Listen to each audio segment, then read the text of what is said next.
नमस्कार, मैं हूं आपके साथ नाविद माजिद और आप देख रहे हैं द लीडर हिंदी। भारत की अध्यक्षता में G20 सम्मेलन का जो आयोजन दुनिया देख रही है, उससे पूरे विश्व में भारत का रुतबा बढ़ रहा है। G20 सम्मेलन के लिए राष्ट्रीय राजधानी दिल्ली को दुल्हन की तरह सजाया गया है और कल से ही कई देशों के राष्ट्रीय अध्यक्ष, मंत्री, अफसर शामिल होने के लिए दिल्ली आ गए। लेकिन क्या आप जानते हैं कि ये जो G20 है वो क्या है, भारत को इससे क्या फायदा होगा और किस प्रकार ये काम करता है और कैसे इसकी शुरुआत हुई?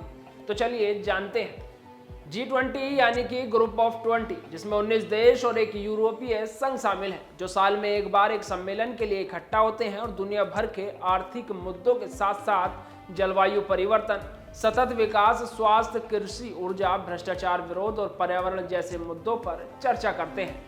जो देश इस सम्मेलन की अध्यक्षता करता है, उसका प्रमुख काम किसी विषय के प्रति सभी देशों के बीच आम सहमति बनाना होता है। बता दें कि G20 की शुरुआत साल 1999 में हुई थी, जब एशिया में एक आर्थिक संकट से गुजर रहा था।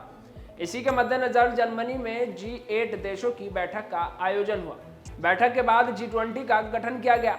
G20 की बैठक में दुनिया के 20 मजबूत अर्थव्यवस्था वाले देशों के वित्त मंत्री और केंद्रीय बैंकों के गवर्नर को बुलाया गया था। इस संगठन का उद्देश्य विश्व के समक्ष जो आर्थिक चुनौतियां हैं, उनका आपसी चर्चा से हल निकालना था। हालांकि साल 2008 की वैश्विक मंदी के बाद देशों के राष्ट्रीय अध्यक्ष भी इसमें शामिल होने लगे।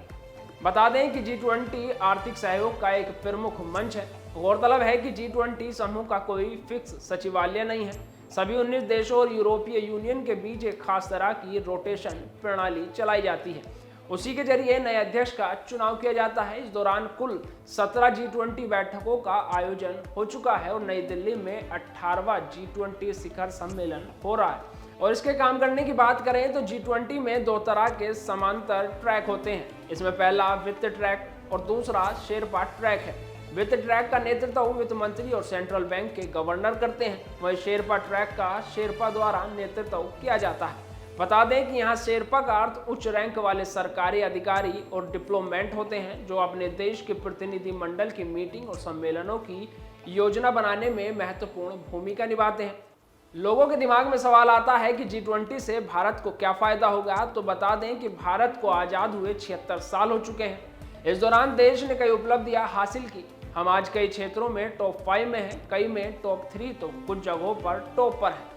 इसके बावजूद भारत को विकासशील देशों में गिना जाता है। इसलिए G20 एक ऐसा फोरम है जहां भारत अपनी श्रेष्ठता को और बेहतर ढंग से बता सकता है।